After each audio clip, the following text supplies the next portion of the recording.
semaine, nous continuons notre chapitre sur fréquence et probabilité avec une nouvelle notion qui est la fluctuation de fréquence.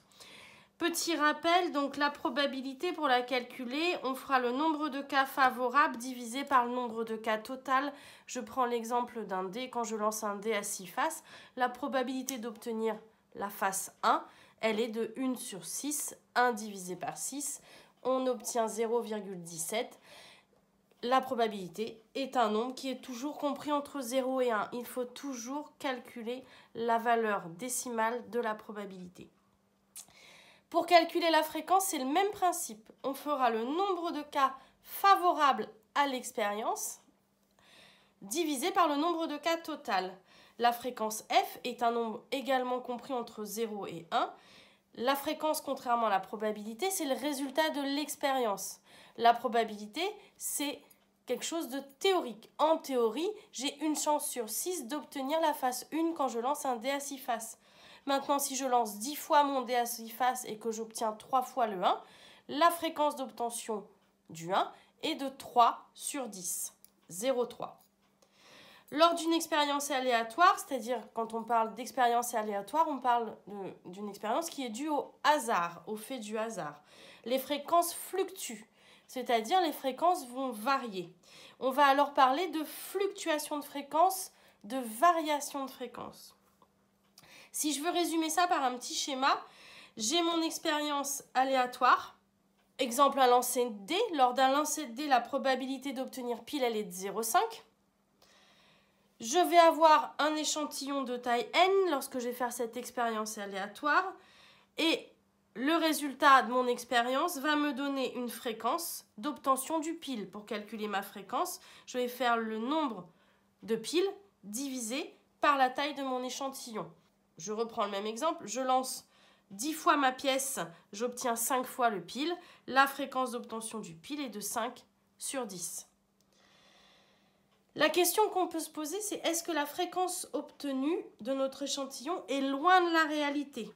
C'est-à-dire, est-ce que cette fréquence qu'on obtient, elle est due au hasard ou pas? Est-ce qu'elle est cohérente ou pas? Pour répondre à cette question, on va utiliser un outil qu'on appelle l'intervalle de fluctuation.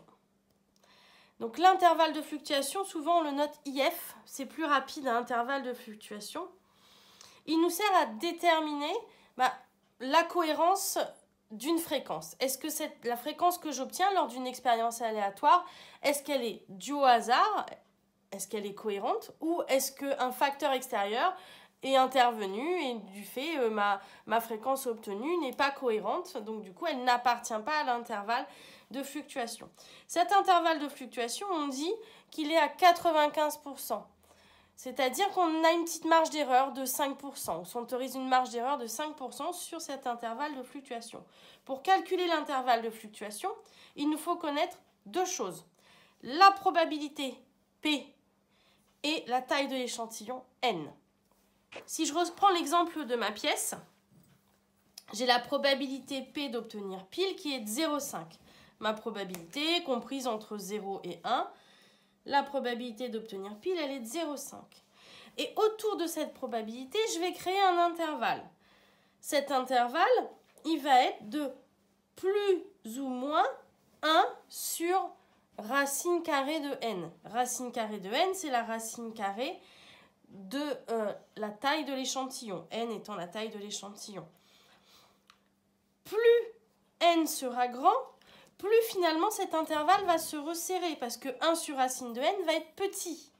D'accord? Donc plus n sera grand, plus l'intervalle autour de ma probabilité sera petit. Ça va nous servir à quoi?